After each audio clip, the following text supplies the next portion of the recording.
puuduta mind oma tulise palgega, nii et on ilus ja vaar. Ei viitsi nii vara hakata täna jooma. Oi, aga puuduta mind saade hakkab õhtul kell 6. No, siis võib. Mina hakkan kella 5 trimpsutama. Aga tere tulemast Puuduta mind saatesse. Ja naerame, mis me siin naerame. Teemad, isegi võib öelda, on tõsised. Ja meil on täna külas siis Laura Johanna Derkun.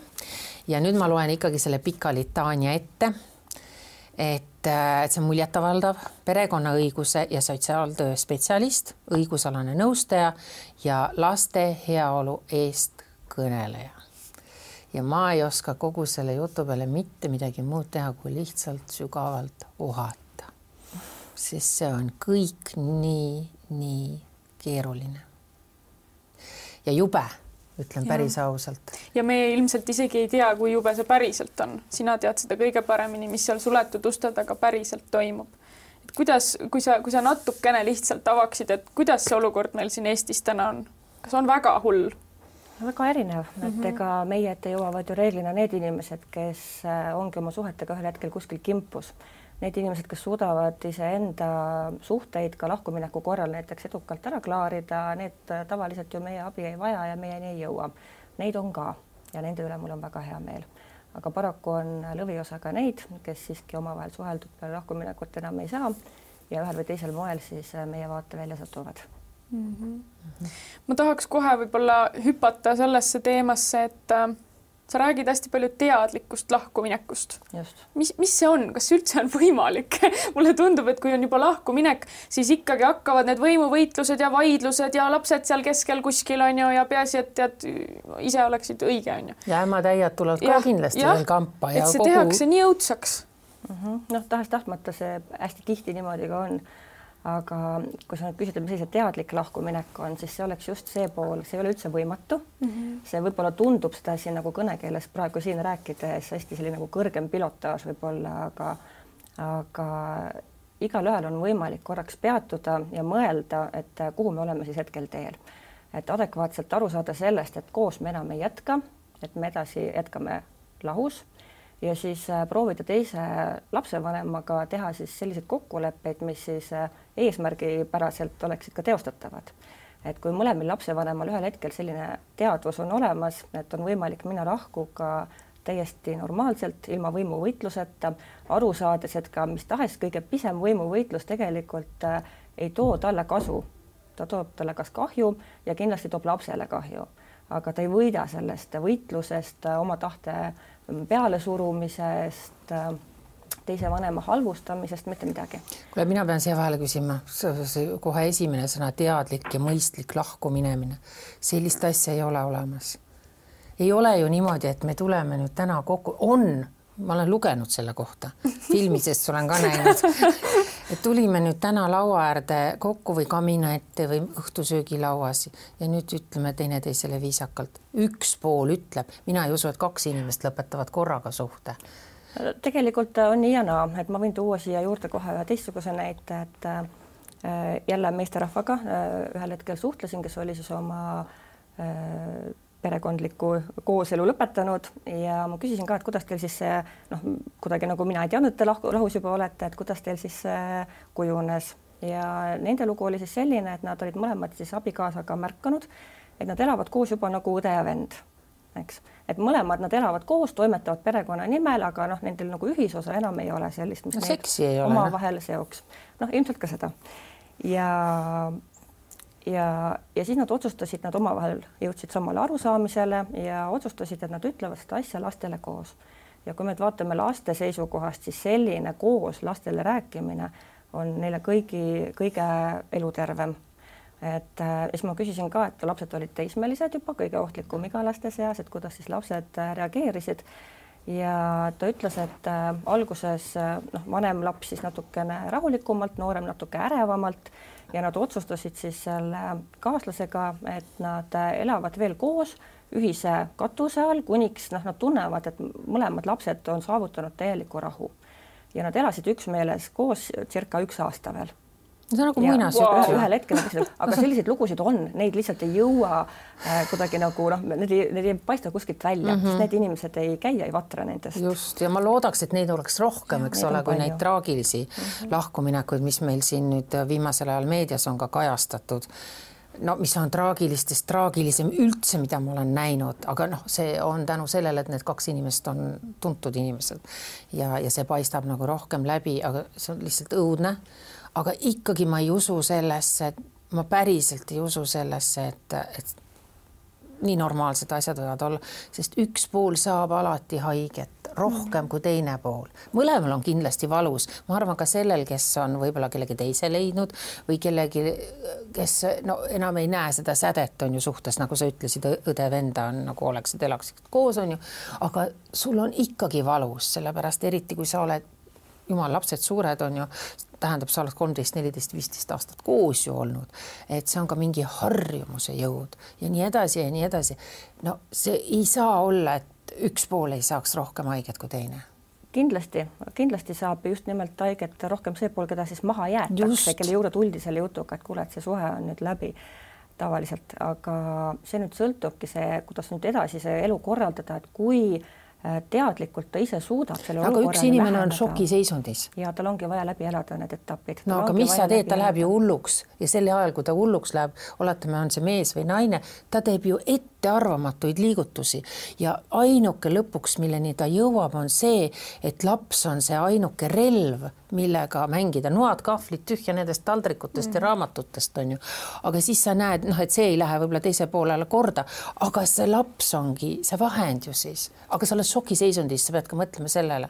Et võib-olla kui sa aastaid hiljem mõtled selle peale, siis mõtled, oi, ma olin nii loll, et ma ei oleks tohtinud nii teha. Aga mida selles afektiseisundis teed?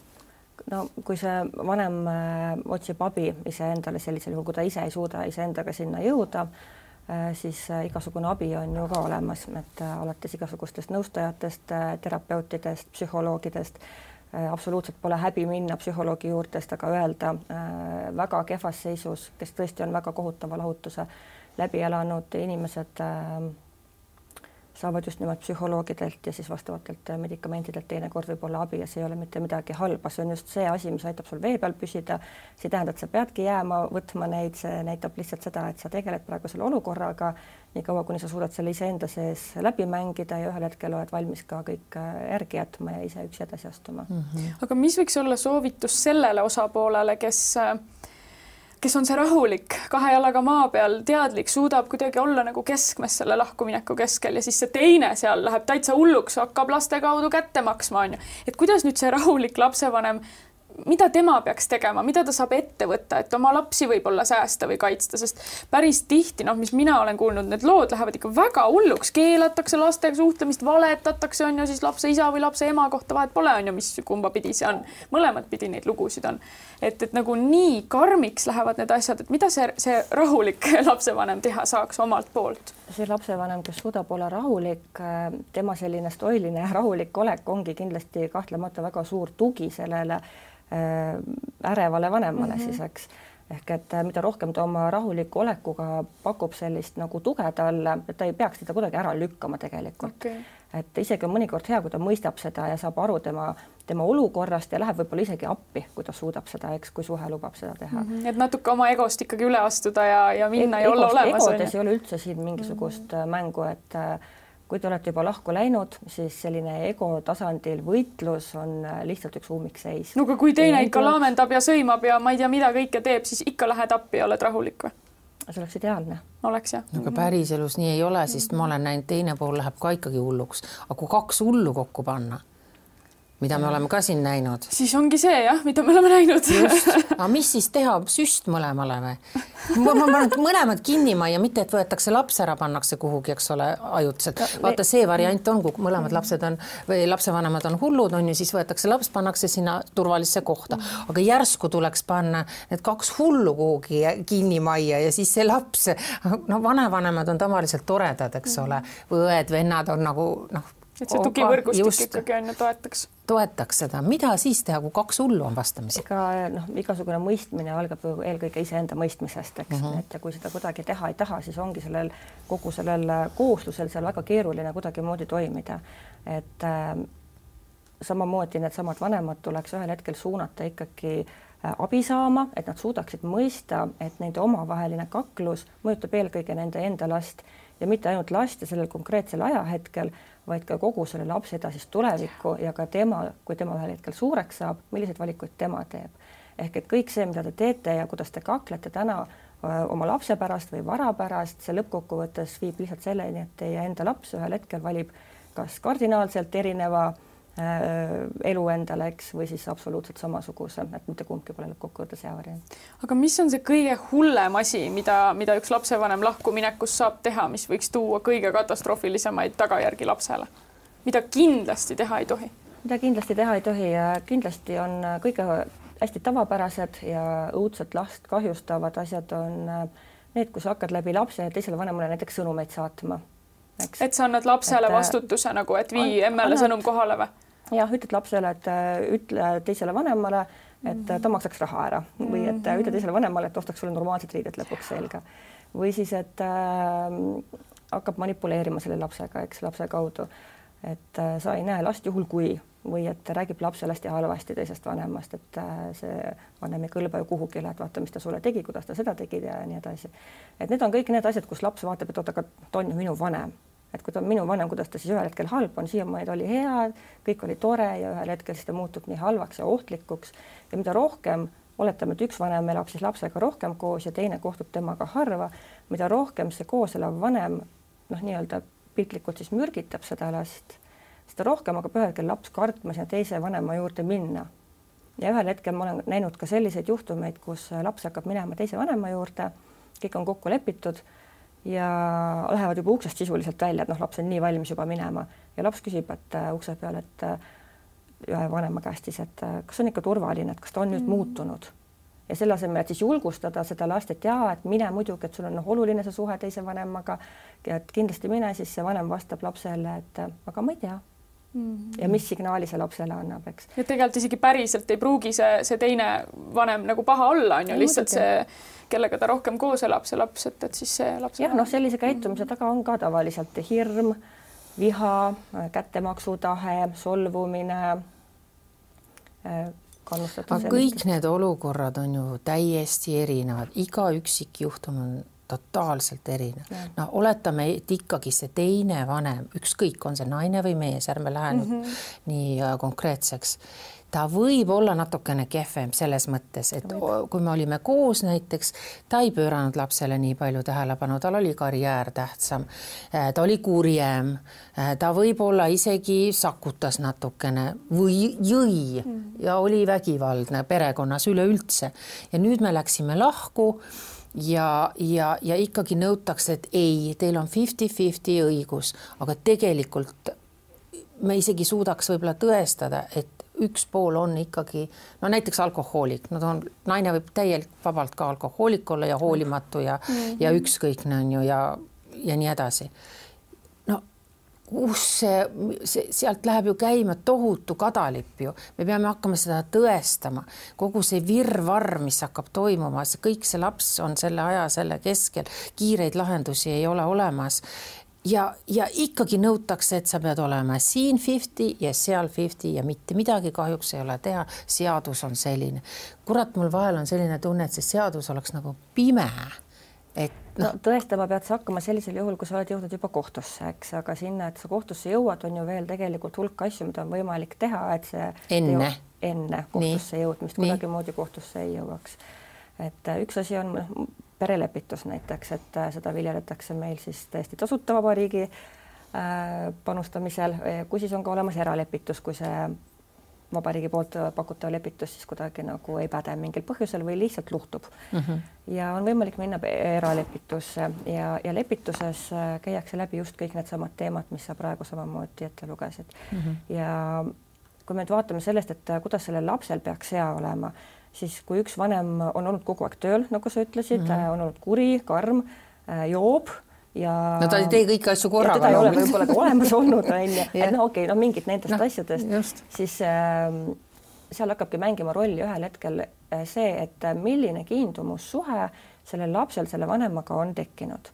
Kui tal on ikkagi olemas kiindumussuhe, vanem tuleb temaga kenasti toime, siis ei ole probleemi, et ta lapsega edasi jääb suhtlema. Aga kui seal on ikkagi mõra sees või see on vähene või isegi laps tuleb ja ütleb ise, et ma ei taha adekvaatsel põhjusel tema juurde minna. Kas lapsel on õigus öelda seda ja millisest elueast alates on lapsel õigus öelda? 2-aastane ei ütle sul midagi, eks ole. 5-aastane on juba siin piiri peal. Kas 5-aastane võib öelda? Me ei saa öelda sellist asjad, meil ei ole sellist eluiga, et 8-aastane võib öelda neid asju, eks. Et ka 2-aastane võib öelda või ennast vähemalt väljendada kuidagi moodi, et on aru saada, et tal mingil põhjusel ei ole hea ja tore seal olla. Ja kui me vaatame tagasi uuesti sellesse kiindumussuhtesse, siis see areneb välja lapsel sisuliselt esimese 1000 päevaga oma peamiste hooldajatega, mitte ühega, vaid neid võib olla ka mitu. Ja kui seda inimest ei ole kunagi olnud pildis või on ta olnud samas ruumis, aga eemal olev, näiteks ma ei tea, tegelenud oma arvutiga seal või vaatanud, scrollinud telefoni ja ta ei ole lapse jaoks emotsionaalselt kättesaadav olnud, siis ta on lapse jaoks ongi ikkagi nagu kaugeisik, kes ta saab mõisteni. Ja kui laps seda väljendab, et tal seal ei ole, siis ongi 2 varianti, et sõltub täiesti individuaalselt põhjustest, mis seal taga lõppkokkuvõttes on. Kas me hakkame seda suhet siis nüüd üles ehitama või on seal mingisugused vägivalla põhjused tõesti taga, et ei olegi soodne selle vanemaga koos viibida, et seal on väga erinevad asjad. Kuidas te selle välja scrollite? Kuidas te tõestate seda? No kuradi, siuksed inimesed, kes on natuke pahalase tüüpi, need on ju jube kavalad. Ma võin väga siga olla, aga ma võin väga kiisu näo ette teha. Petavad lihtsalt ära lastekaitsetöötajad. Jumala hästi, ja see tubli vanem võib-olla ta ei ole nii osav. Ja tema tehakse lihtsalt lolliks. On ju juhtunud niimoodi, aga me ju tõsielust. Väga palju, issand jumal. Kindlasti, et lastekaitsetöötajad tavaliselt ei ole küll esimest päeva tööl, et see on üks asi. Aga ja eks see kogemus ja kõik kujuneb ka ju ajapikku välja, aga ehk et siis nagu märgata selliseid nüansse. Aga kui nüüd juhuslikult on siuke lastekaitsetöötaja, kes on esimest päeva tööl, siis ega see ei olegi lastekaitsetöötaja ülesanne ilmtingimata kedagi nagu märtriks teha ja siis kedagi pjedestaalile tõsta, eks. Et pigem see on nagu kogu selle asja kogum ja siis me reeglina olemegi ühel hetkel juba ka kohtus. Ja kohus võib ka iseseisvalt uurida ja tõendeid koguda ja ka politsei poole pöörduda. Okei, me rääkisime lahkuminekust, et üks pool ikka just kui saab nagu rohkem haiget, aga minu arust vahel on ka selliseid olukordi, kus see päris haiget saamine jõuab kohale alles siis, kui teisel partneril tekib uus pere või uus kaaslane ja vot siis minnakse armukadedaks, siis läheb võitlus lahti. Kui üks leiab enne, eks ole. Enne oli veel isegi okei, aga nüüd läheb võitluseks. Et tekivad need kärgpered siis ühel hetkel. Kuidas see kärgperenduse värk, nagu mis seal need reeglid on, et kärgpere toimiks hästi? No see kärgpere on juba oma olemuselt tegelikult üks hästi keeruline sümbioos. Et hästi oluline oleks mõlemil vanemal ja siis eriti sellel, kes siis loob selle esimese kärgpere, läbi mõelda, et kes on see tema partner. Ja esiteks, kas üldse on mulle pikaajaline partner ja kas ma üldse hakkan niisugust kärgpere moodustama ja juhul, kui ma olen juba seal maal, siis kes ta inimesena on, et kas tal on kogemust lastega, kas ta juba tajub seda, mida lastega kooselu üldse tähendab. Et kas tal on endal võib-olla lapsed? Absoluutselt, jah, et kas ta on lapsevanem. Millised on tema kodused reeglid üldse või harjumused või mida ta soovib, et kas need on kuidagi nagu meil kokku pandavad või siis need on kardinaalselt erinevad. Et kui palju me selles mõttes nagu sobitume ja kui need kõik läbi mõelda ja me kõik väga hästi sobitume, siis ühesugused reeglid mõlemates kodudes väiksemate laste puhul oleks ideaalne lahendus. Võib ka teistmoodi, et on ka erinevad reeglid, aga siis sinna juurde peaks lapsele hästi selgelt ja arusaadavalt käimas jutt, et issi kodus on need reeglid sellepärast, et ja emme kodus on need reeglid sellepärast, et ja siis see laps õpib seal vahel diplomaatiliselt toime tulema. Ja siis ühe juures on toredam olla ja siis öeldakse, et toredam olla on selle juures juhul, kui sellest ühest vanemast saab pühapäeva vanem. Just. Siis on toredam olla, sest siis sellisel juhul see vanem proovibki kompenseerida kogu oma seda ilma lapseta oldud aega. Võib-olla siis on ka natuke tunneb endast süüd, et ta rohkem on oma uue kaaslasega koos. siis selle nädalavahetuse jooksul on ju, siis on seal kõik need mis iganes toredad asjad on ju lubatud ja teine vanem saab siis selle argipoole, kus on vaja nõud ära koristada, tuba korda teha ja nii edasi. Et selline tavaliselt minu praktikas on selline pühapäeva vanemlus lapsele huvitavam ainult nii kaua, kuni ta on, ma ei tea, kuni 10 või 12 vahel ka selles mõttes. Kui ta on juba rohkem teismeline ja need sõbrad on saavutanud suurema tähtsuse tema elus, siis ta nagu orienteerub ka ringi, tal on hea, kui tal on üks koht sisuliselt. See on tema asjad, tema segamini tuba võib olla, tema sõbrad on seal ringi, eks koolitee on teada ja siis selle teise vanema nii-öelda sellised nagu pühapäeva võimalused pole enam nii ära ostmist võimaldavad. Okay. Just. Okei, aga nüüd kasuvanemad, kasuemad ja kasuisad, kas nemad võivad, kuidas öelda, lapsi distsiplineerida või kasutada siis kasvatusmeetodeid nende laste peal, kes ei ole nende lapsed? Siin ma tahaks küsida, et mida sa kasuema või kasuisa all mõistad, et kas kasuvanem on see, kes elab lihtsalt koos teise partneriga ja siis laps käib lihtsalt nagu pendel vahete vahel seal, et kas ta on nagu kasuvanem?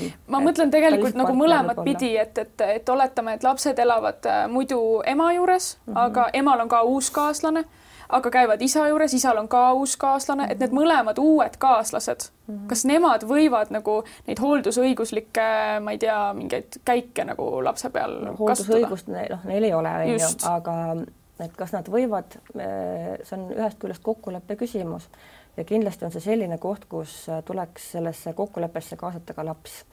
Ja see ei saa olla niimoodi, et me täna hakkasime koos elama ja siis me tutvustame lapsele, et see on meie uus isa või ema, et siin elades siis sinu nii-öelda kasuvanem, et tegelikult on ta ainult partner. Selle inimese ülesanne eeskätt tegelikult tuleks saada lapsega sõbraks, mitte hakata kasuvanemaks. Et see kasuvanem sa saad olla võib-olla siis, kui sa tõesti kas lapsendad selle lapse, selle teise lapse, selle lapse vanem ei ela näiteks koos selle lapsega, kohtub hästi harva või on üldse pildilt kadunud, et sellisel juhul me saame rääkida rohkem nagu kasuvanemast, et tal on nagu rohkem sellist nagu kohustust, mida võtta. Aga kui sa oled partner ja tuleb siis perre sinu partneri laps, siis sa saad pakkuda talle sellist nagu usaldusväärset austust, sõbrasuhet, viisakust ja kui sa selle saavutad, siis ühel hetkel see võib areneda kiindumussuhteks välja, mõningal juhul mitte, mõningal juhul rohkem on ju, et ei pruugi kunagi armastuseks saada, et kui me mõtleme, kas ta tohib kedagi käskida, kokkuleppe küsimus, et üldjuhul ei peaks, aga loogiline, et reeglid peavad olema peredes ühesugused, pered peaksid need asjad omavahel ideaalolukorras läbi rääkima ja nüüd see sõltub jällegi sellest asjast, mille eest me karistame või kuidas me karistame. Just, et kus need karistamise piirid nagu lähevad? Mida on okei teha, kui laps ei kuula sõna? Mina olen hästi palju vaidlusi. Näiteks on ju, või üleüldse erinevates kodudes, et mina olen hästi palju vaidlusi kuulnud just sellel teemal, et üks vanem karistab hästi niimoodi kuidagi äärmuslikult on ju, ma ei tea, kallab vett krae vahele ja teeb mingi niisugused alandavaid asju, lukustab teise tuppa ja mingid sellised asju on ju. Et kas see on okei? Ei ole, sellised asju peaks üldse olema. Et ka, kui me enne rääkisime siin nendest uutest partneritest ja kas tema võib siis käskida ja keelata, siis samamoodi see võiks ju läbi räägitav olla lapsega. Et kui laps ajab selle klaasi maha näiteks, et kas me hakkame karistama või me küsime, et kuule, et mis sa arvad, mida sinu siis ma ei tea, ema või isa teeks sellisel puhul on ju, et räägime need asjad läbi, las ta siis ise ütleb, pakub välja, mis me teeks on ju. Et see ei tähenda seda, et just nimelt siis peaks ta karistust rakendama on ju, aga lihtsalt, et ta mõistaks, et see olukord lihtsalt ei olnud okei. Et arutleda lapsega ikkagi. Just, et sellist nagu karistust see lõpuks ei vii kuhugi, see on jälle ummikseis. Väga oluline. Kas sotsiaaltöö spetsialisti kohustuste hulka kuulub ka see, et kui see lahkumineku hetk on käes ja seal tuleks nüüd otsustada, et kas 50-50 või nädalavahetuse lapsevanem või ma ei tea, meil on isegi vist sellised, kes ka korra kuus on õigus ainult näha ja nii edasi. Kas sinul on ka sellist olukorda olnud, et sa pead sinna perekonda, sa pead kellegi koju minema? Nüüd need isa ja ema läksid lahku, on ju, ema elab lapsega ühes kohas, isa on võib-olla täiesti eraldi ja sina peaksid nüüd käima seal võib-olla kodus kontrollima, milline on ühes kodus olukord, milline on teises kodus olukord. Kas selline meede on ka või? Jah, ümmargune vastus oleks, et jah, on küll, aga nüüd jällegi, et mida me seal kontrollime, et kas no aga käiakse ju kodus. Ei, no käid küll, aga iga kord ei ole see vajalik, et mida me seal vaatame, kas me vaatame seda suhet selle isa ja lapse vahel või ema ja lapse vahel või me kontrollime, et tal on voodi ja mänguasjad olemas, et kui on ainult küsimus lapse elutingimustes, siis sinna koju ei ole vaja ronida, eks. Mõnikord piisab ka sellest, kui me lapsega lihtsalt vestleme ja me saame juba pildi ette, et selline kodus käimine ja on ette tulnud küll. Aga see no paljud räägivad siiski, et ronitakse koju ja eriti just selle koju, kes on lapsega nüüd siis, et ja vaadatakse ja tullakse koju ja see pidi nii õudselt alandav olema, nii jube, noh. No tegelikult ei peaks alandav olema, sest mõnikord on eesmärk võib olla väga palju ja kui sa tunned ennast alandatuna, siis tasub küsida, et aga mis see täpne eesmärk on, et sa tuled mulle koju, vaatad, okei, tule, aga mida sa täpselt tahad vaadata siin?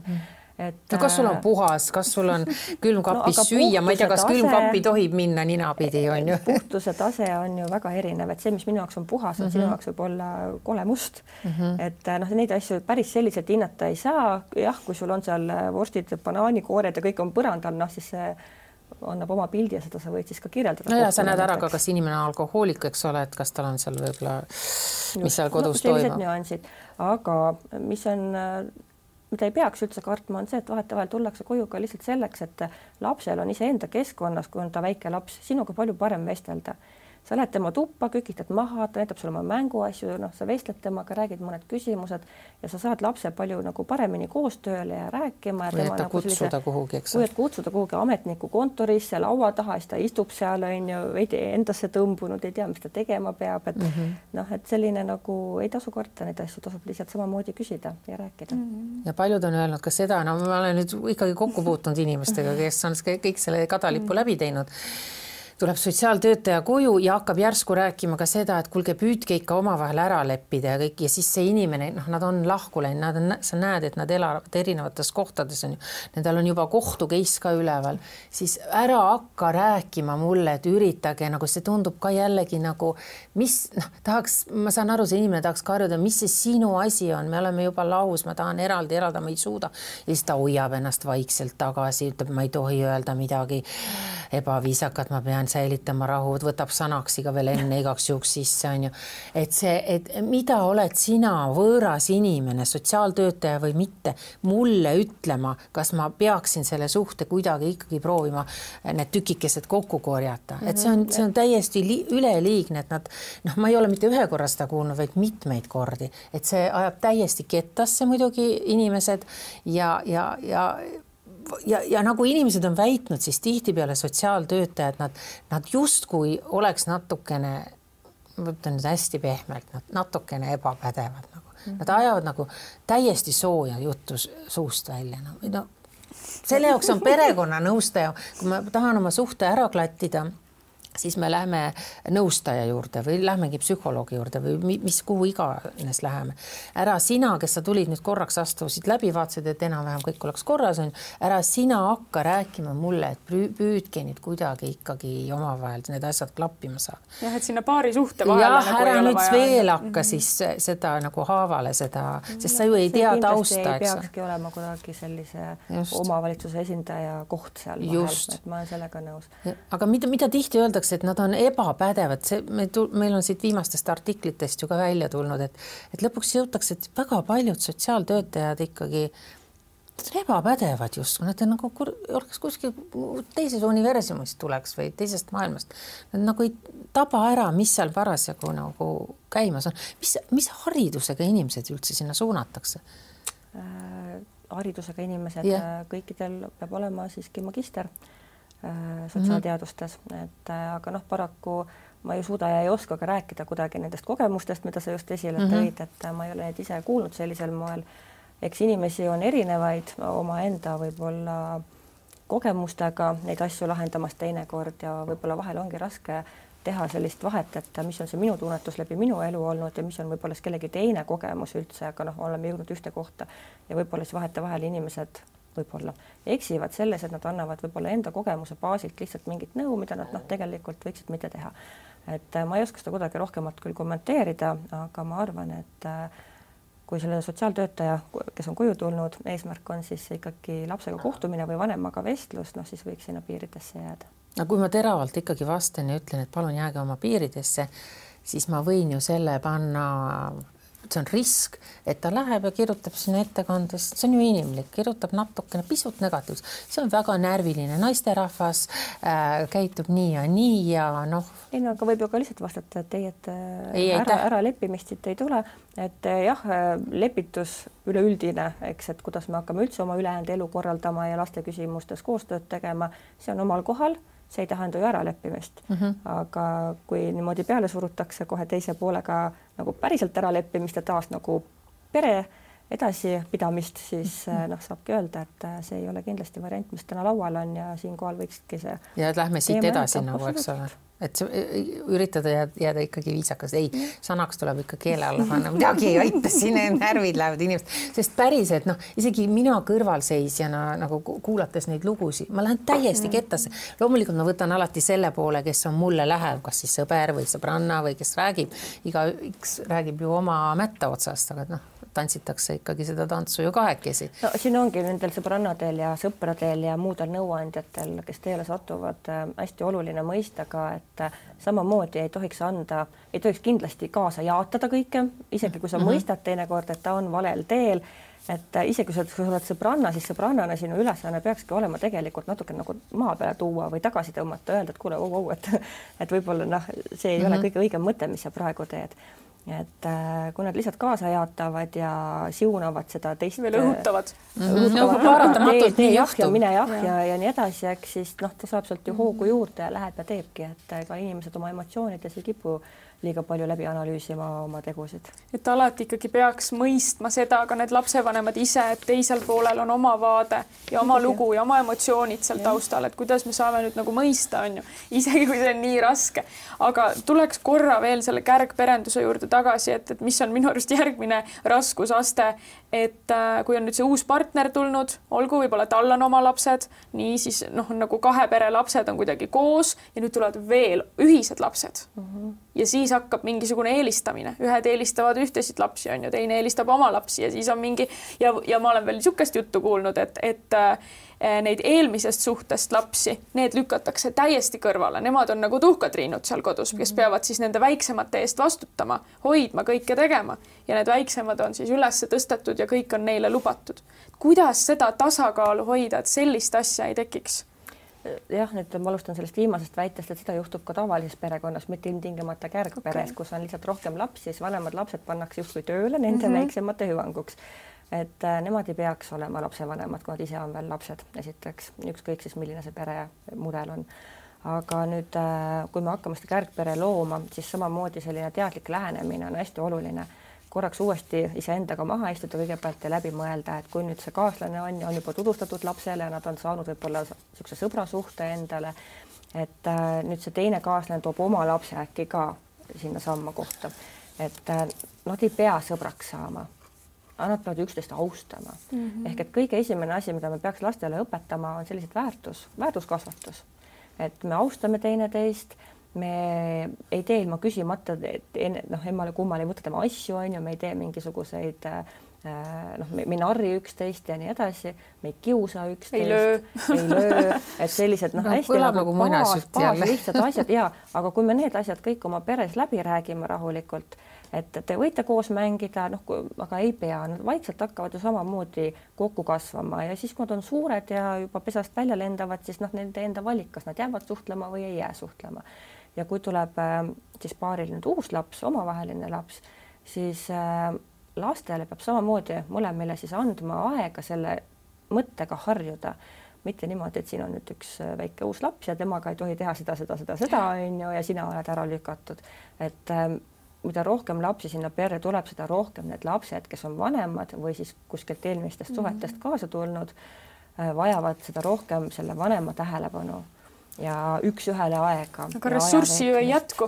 Tavaliselt need vanemad, olge iseseisvad, saage hakkama, on ju, meie tegeleme nüüd väiksematega. Jah, selline suhtumine, et lapsed kasvavad ise, ma kuulen seda õudselt palju ja nad kasvavadki suurusesse, laiusesse, eks, et igatepidi, aga see ei ole neile kuigi kasulik, arvestades nende arengut.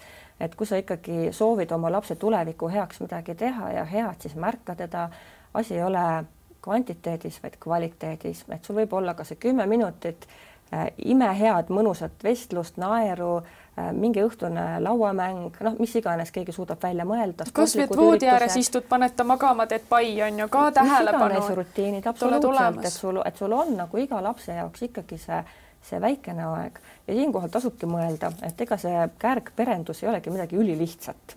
Et mõnel ta tuleb orgaanilisemalt välja ja tema võib-olla vaatab praegu seda saadet ja mõtleb, et ma ei saa üldse aru, millest nad räägivad. Aga noh, üldjuhul see on pigem nagu harv. Et tavaliselt see nõuab sellist teadlikku lähenemist ja läbimõtlemist, et kui ma selle loon, siis see kaasneb see, pluss veel rahaliselt see. Ehk siis laste vahel ikkagi lapsevanem on see, kes peaks reguleerima neid piire. Et kui näiteks ema on kõigil ühine, on ju, aga vot erinevate isadega näiteks, siis nende erinevate laste vahel ema peab reguleerima neid piire ja kõiki lapsi võrdselt kohtlema. Mõlemad vanemad, kes koos elavad, tegelikult peavad kõiki lapsi, kes selles peres on, võrdselt kohtlema, et ei ole nii, et minu tulnud kaasa laps saab mingi eelise, meie ühine laps saab veel kõrgema eelise ja siis sinu lapsed need unustame ära, need pole siia vaja. Et noh, niimoodi kärgpere ei toimi ja ei toimi juba ka sellepärast, et see vanem, kelle lapse me eemale lükkame, hakkab ühel hetkel oma last kaitsma ja siis see paar ei tegele mitte enam iseenda suhtega, mis peaks olema number 1, vaid tegeleb oma lapse kaitsmisega ja kus nende paari suhe lõpetab, siis see läheb ka lööri. Kui hakkaks kaitsma, oleks tore, jah. On ka sellised juhtumeid ju. Aga kas lastel on mingidki õigused, kui neid seal siis nii-öelda ühes jommas-kummas peres halvasti koheldakse, ütleme, nad on jõudnud juba teatud ikka, 10-aastane on küll väga adekvaatne juba. Kas lapsel on tänapäeval võimalus Eestis kuhugi pöörduda ja öelda, teate, ma tunnen, mul on tõesti väga paha.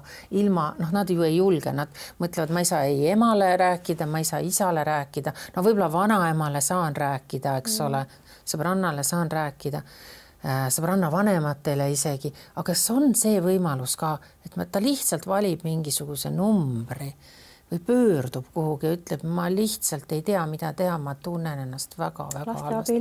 Lasteabiliin on see, kuhu lapsed helistavad ja saavad oma mure ära rääkida, aga nüüd, kui me räägime sellest ja lasteabiliin siis edastab ütle see number, 16111, aga seda võiks ma kontrollin ära, jah.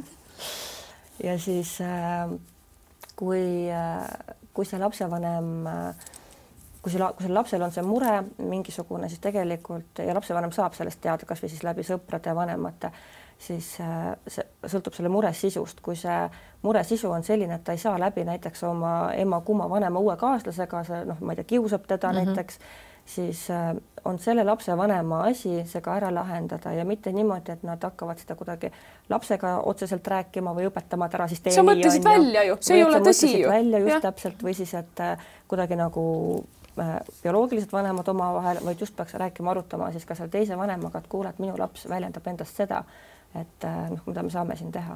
See laps saab nahutada selle peale ja mis sa ajad hullu jutust?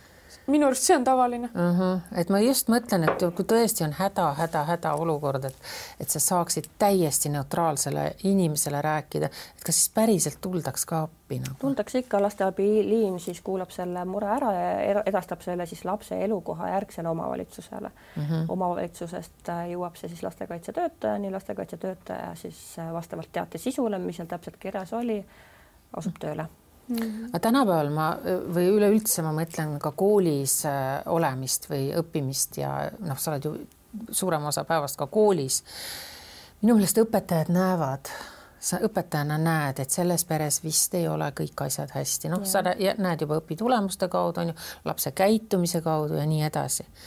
Ja õpetajad, ma saan aru, nendel on meeletu töökoormus, on ju, nad ei jaksa, nad võib-olla vaatavad lihtsalt kõrvale, nad ei jaksa igat ühte oma südamesse ju võtta ja tegeleda nende asjadega, aga minu meelest õpetaja peaks ikkagi, võiks, me ei ütle peaks, palju asju peab siin elus, võiks märgata ja ka teha kuhugi, ma ei tea, jällegi kuhugi, aga õpetaja ei saa sinna üks kuus. See on iga täiskasvanud inimese ülesanne üleüldse. Isegi naabri kohustus võib-olla, kui sa märkad. Isegi naabri, isegi suvalise mööda käia.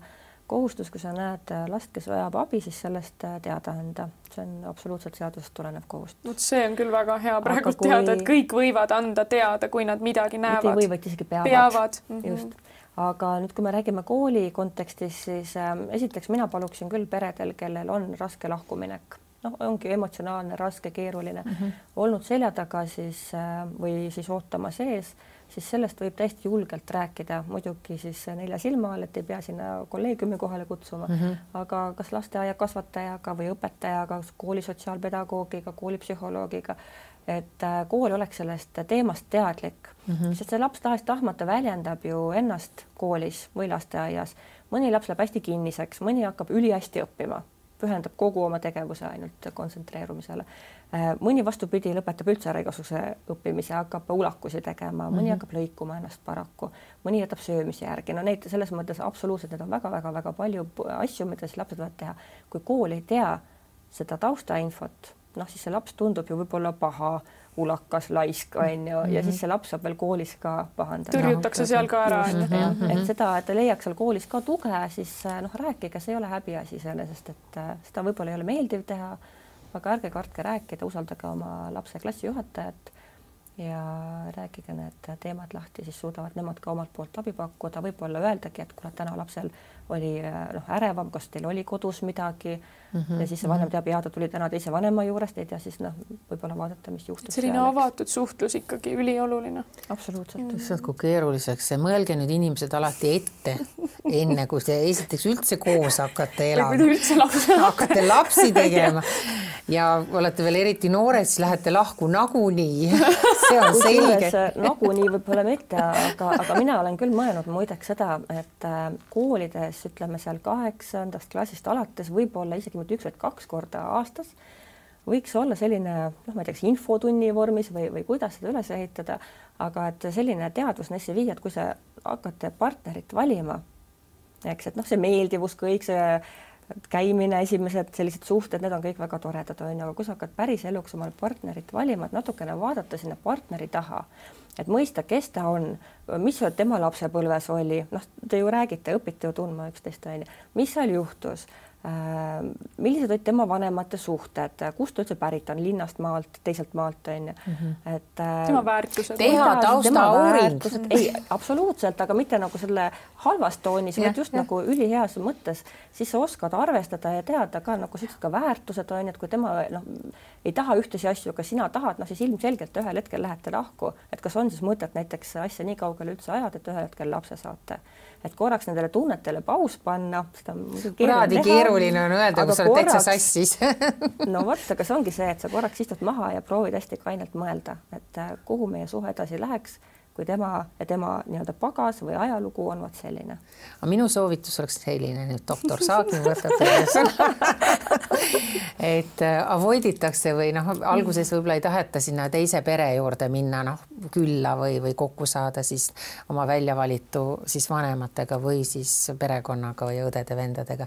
Mina soovitan minge üsna kähku, minge korra sinna, veetke kas või mingid jõulud koos või kellegi siis, noh, ütleme nüüd minu poissõbra, eks ole, sünnipäev, veetke seal tema juures kodus ja vaadake, kuidas see pere omavahel suhtleb ja kuidas nüüd minu väljavalitu oma perega omakorda suhtleb.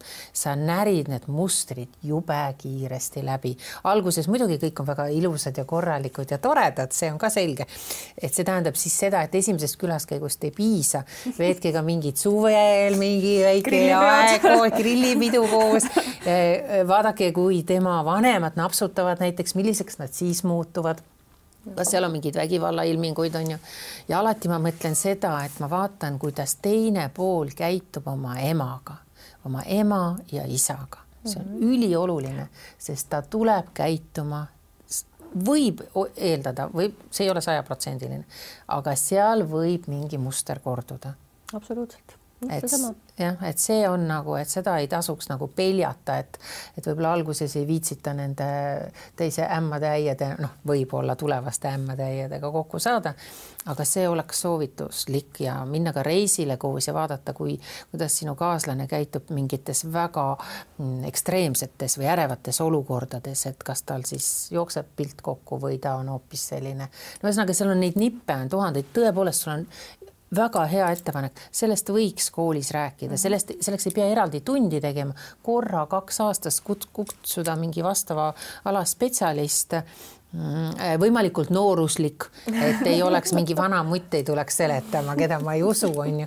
Et selline kogemusnõustaja tüüpi, kes ise on ka võib-olla käinud mingid kadalipud läbi. Sest kuidas muidu lapsed õpivad romantilisi suhteid looma? Mitte keegi ei õpeta seda ju kuskil. Absoluutselt. Oma vanemate pealt. Just, et nad näevad, kuidas kodus käituti. Aga jõuame ühese, ma tahaks ikkagi veel, võib-olla meil on aega veel rääkida, see isa ja ema teema, et ja laste jagamise puhul, et vaata, mingi aeg me rääkisime, et isad nagu olid tõrjutud, eks ole, et ema oli alati eelistatud, et vot just, ma tahtsin täpselt sama asja küsida et murraks nagu selle müüdi kuidagi ära, jah. Et mulle tundub, et täna on see nagu muutumas, eks ole, ja kuna sellest on nii palju räägitud, et isad on kuidagi sinna nurka olnud tõrjutud, siis nad on rohkem nagu esile toodud ja nüüd see pall hakkab nagu teistpidi veerema, et siis nagu see kaldub nagu sinna rohkem isade poole, et nüüd on isade õigused ka.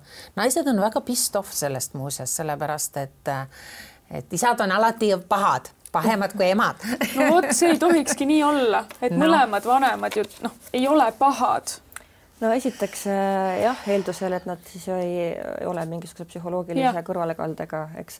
Et jah, nad ei ole pahad ja lapsele on olulised mõlemad vanemad täpselt võrdselt. See, kuidas ema lapsega toimetab imikueast, siis alates on ju loogiline üks viis, on ju, isal ei ole kõiki asju, mis emal on olnud paraku, et ta last siis teenindada, aga isa õpib isaks olemist selle sama ema kõrvalt ja kui ühel hetkel on siis lahkuminek kõne all, siis see isa tuleb selle lapsega ideaalselt hästi toime. Et kas ta nüüd peaks ainuvanem olema, ainuhooldaja mõttes selles mõttes, et ema on siis niisugune pühapäeva ema, selliseid variante ma tean ka, neid on ka olemas. Aga see on pigem niipidi, et ema on ise seda soovinud. Siis on nii, et ema on seda ise soovinud või et tal on tõesti olnud kuidagi lapsele kahjulik, kas siis vägivaldne või mingisuguse sõltuvuse küüsis näiteks on ju. Või on tal nii palju teisi lapsi juurde tulnud, et enam ei jätku aega ja tähelepanu ressurssi on ju. Et ühesõnaga ühel hetkel on okei, kui see isa toetab ja on olemas ja pakub varianti, et kuule, ma võin ise olla enamus ajast. No vanemad niimoodi kokku lepivad, siis selles ei ole mitte midagi halba. Sest väga palju on ju täna ka üksikisasid. On. Ja siis vaadatakse selle naise poole nagu rongaema poole, aga kui isa teeb sama asja, siis isa nagu on okei. Ta lihtsalt oli õivatud, tõi perekonda, hoidis üleval ja leitakse nagu neid vabandusi, aga ema puhul võib-olla nii väga mitte. Ja, aga kui see ema on ise selle otsuse teinud, siis tal on ju mingi enesekindlus ja teadmine, miks ta seda nii tegi, ehk et kui keegi vaatab teda rongaemana, siis see on selle inimese arvamus, las ta siis jääb talle. Ja sellepärast ei ole kellelgi vaja süümekaid on ju tunda. Mul on just jäänud ühiskonnas selline tunne, et arvatakse, et isad ei hooli nii väga lastest kui emad. Aga tegelikult isad valutavad oma südant ju täpselt samamoodi oma laste pärast. Ja muidugi lihtsalt, et kui isad on, võib-olla sellepärast on sul niisugune mõte tekkinud, et kui isad on sellest lapsega suhtlemisest emade toimel siis kõrvale jäetud või üleüldse lükatud, siis ta ongi üksi ja mõningal juhul see isa ei oska tulla kuidagi moodi tagasi selle lapsega suhelda. Ja kui ta ka endale abi ei otsi, et kuidagi nippe saada, kuidas seda siis teha, siis ta jääbki sinna eemale ja harjub selle üksindusega ära. Mul oli üks tuttav hiljuti, kes oma tütrega üle 18 aasta uuesti kohtus ja kirjeldas siis seda, kui millist süüd ta tunneb, et ta ei osanud just täpselt sama, et see lapse ema lükkas ta nagu eemale ja ei osanud sinna enam minna ja kui väga ta kahetseb, et ta ikkagi läinud on ju kasvõi selle naise emotsioonidest läbi on ju, aga et olla oma tütrele olemas. Just nimelt, et ega isadele tulekski seda öelda, et see laps on sinu laps, eks? Ja sul on kõik samad võimalused olemas sisuliselt ja leia see viis, mõtle välja tegevus, kutsu läbi selle ema kas või on ju kirjelda emale, mida sa plaanid lapsega teha, lepi see kokkusaamine kokku, et ära jää eemale selle 1-2 eemale tõukamise pärast. Jah, mul oleks veel nii pikalt näiteid tuua ja rääkida, ma lihtsalt ei suuda. Sa saate alguses hakkasid mulle rääkima ühest ärimehest, kes oli sinu poole pöördunud. Räägi see lugu ka ära, sest meile meeldivad nagu päris lood ka ja siis me paneme kaamerad kinni. No, see oli lihtsalt üks näide sellest, kuidas mul oli vestlus siis ühe ärimehega, kes oma tippjuht ka lahku läinud, jagab absoluutselt ilma probleemideta siis oma last endise kaaslasega, elab sellist väga toredat elu tõenäoliselt ja siis ta kuulas, et mida siis see minu töö kõik tähendab. Ja tuli tükk aega oli nagu sammas ühe koha peal paigal, ütles päriselt ka, et meil Eestis on sellised probleemid või, sest tema maailmas ei eksisteeri sellised probleeme. Tema maailmas on inimesed, kes omavahel suudavad konstruktiivse vestluse käigus ühiseid kokkuleppeid saavutada ja need toimivad. Aga et üldse on olemas selliseid asju, et üks ütleb, et ma tulen sulle järgi ja tegelikult ei tulegi ja sellepärast, et teisele vanemale kahju teha, mis asi see on? Et sükst asju ei ole olemas. Ehk et pahatihti me ei teagi, et kes meie kõrval korteris elab ja millist elu nad elavad ja kes need seal on. Et meil tundub enda elustandard või harjumus või mõtteviis selline hästi tavapärane ja arvata, et kõigil on selline, aga paraku nii ei ole. Ütle võib-olla veel siia lõpetuseks üks selline soovitus võib-olla nendele, kes praegu seda saadet vaatavad ja tunnevad, et minul on oma lapse teise vanemaga selline konflikt või kriis üleval ja nii raske on. Mida teha või millest alustada enda sees kas või, et natukene seda olukorda paremaks saaks?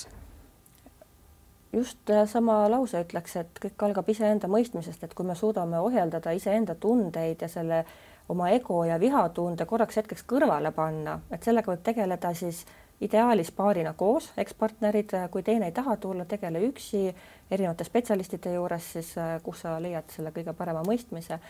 Aga pane korraks need tunded kõrvale ja nagu sellisel emalikul, altruistlikul moel nagu lihtsalt lähene või siis isaliku sellele teemale ja proovi selliselt samamoodi konstruktiivselt leida neid lahendusi ja kokkuleppeid. Ja mida ma veel soovitaksin kõikidele, et kui teil on hästi pinev ja terav konflikt, siis sellest suhtlusest või üksteise peale karjumisest ei tule mitte midagi välja.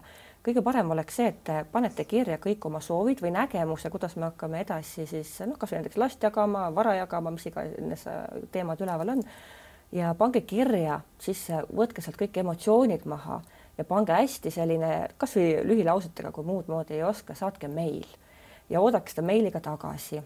Saatke meil, kirjutage, mis tähtaja te annate. Näiteks palun vasta mulle nädala jooksul. Las teine pool mõtleb, vastab samamoodi. Et niimoodi suhtlema hakates teinekord on palju lihtsam leida lahendusi, sest kui me jääme sinna minevikku kinni, mida väga tihti inimesed teevad, siis me ei saa edasi astuda. Me peame selle mineviku lahti laskma ja vaatama, mis kõikidele osapooltele on kõige parem tuleviku vaates. Eelkõige lapsest lähtuvalt. Absoluutselt. Nagu õpikust. Aga ma tahan lõpetuseks, et meil lõpetada seda saadet mitte kunagi. On see, et mina olen alati mõelnud, kui ma kõrvalt vaatan neid möllusid, mis toimuvad paaride vahel, siis ma alati mõtlen või mina olen oma lihtsameelse peakesega neile öelnud, et teate, nüüd te siin omavahel kemplete ja siin käib ilge sõda ja siis kõik need lapsed on seal kõrval, aga need lapsed on ühel päeval suured inimesed, täiskasvanud, nad hakkavad oma peaga mõtlema juba seal 16, 17, varemgi 15, 14. Nad on suured.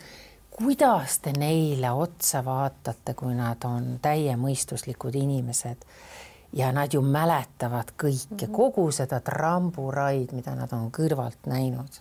Kuidas te neile otsa vaatate? Kas teil endal piinlik ei ole? Ja seda siluda hiljem, see on võimalik öelda lapsele või lastele, ma väga vabandan. See oli nii õudne, mida sa pidid kõrvalt nägema, kuidas see lahkuminek toimus ja kõik, mis selle ümber juhtus, et anna mulle andeks, et niimoodi juhtus. Aga mõelge selle peale, ühel päeval need lapsed on suured. Ja oma lapsepõlve tagasi nad ei saa. Nad ei saa seda lapsepõlve tagasi, nendel on need mälestused kohutavad, vastikud on ju. Ja ma ei tea, andeks või lapsed annavad väga palju oma vanematele tegelikult andeks, aga kuri vaim sinna jääb, see pisikene okas jääb sinna kriipima. Alati. Et mõelge niipidi, mina alati vaatan nagu seda või, et laps on nagu, mõne inimese jaoks on nagu veepudel või veeklaas on ju, et las ta siin kõrval on, näeb seda pulli pealt. Nad kõik mõtlevad, küll ta ära unustab või küll see tal mööda läheb. Ei lähe. See ei lähe mööda. Mõelge selle peale. Kas te suudate temaga siis suhelda, kui ta on suureks kasvanud ja võib-olla siis põhjendada, miks te selline mõrd või hullumeelne või segane inimene olite. Et minul oleks küll jube piinlik. ja minu meelest see tõmbab ka natuke seda auru võib-olla. Mul oleks juba selle väikse ees piinlik, noh, mis suureks ta saab. Ei ole, mõni võtab tõesti last nagu noh, et ta on nagu asi on ju, aga mõtlemata selle peale, et noh. No sellepärast peakski lastele ka iga sellises tekkinud olukorras selgitama vastavalt eale, võimalikult lastepäraselt, eks seda olukorda. Laste või noorte päraselt, eks ole, vastavalt eale. Absoluutselt, et mis see oli, miks see juhtus, isegi kui sa ise plahvatad mõnikord, siis selgitadki pärast ära, et miks ma praegu läksin närvi. Muidu ta täidab need lüngad oma lapse ajuga ja sealt võib tulla mingid siuksed järeldused, et kunagi ei mõtle sirgeks neid enam. Just. Ja kui te pole seda õigel ajal teinud nüüd, eks ole, ja laps on juba suur, siis võtke kätte, võtke oma uhkus kahte kätte ja minge ja paluge vabandust sellelt lapselt ka. Ja kas või selgitage tagant järgi, see ka annab mingi selguse või rahu. See annab selle inimesele natukene sellise tunde, et issand, aitäh, Laura. Nii tore oli. Issand jumal, nii tore, ei saa öelda nii koleda asja. Ei no nii olulist infot ja selgust saime, et kindlasti ma loodan, et see jõudis nende inimesteni, kes seda väga-väga vajavad. Mina ka. Aitäh. Ja aitäh teile ka, armsad vaatajad.